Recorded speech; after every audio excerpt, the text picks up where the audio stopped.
Here's something funny that happened. One time, when I was subbing in one of my schools recently, one of the teachers for drama had gone homesick, and she left her class with a movie to entertain him for the period. And the alarm went off. Everyone in school came out except for this class. The class supposedly wasn't sure if it was an alarm, fire alarm, or a lockdown.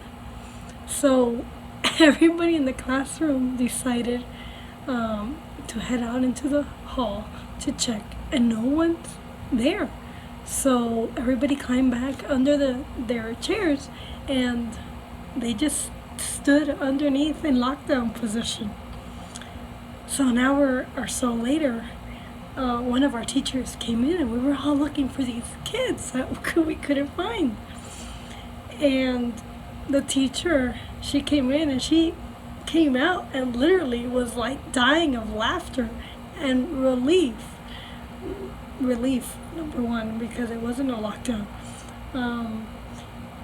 The whole entire school was on fire, and the fire department and everyone was outside, and they were all frantic looking for this classroom. And it seems like we were looking for these kids for like ages. But literally the whole school had filled up with smoke, and these kids are underneath their chairs, under the wooden desks, thinking that it was a lockdown. I don't know. It was just funny. It wasn't funny then, but it was funny now. So anyways.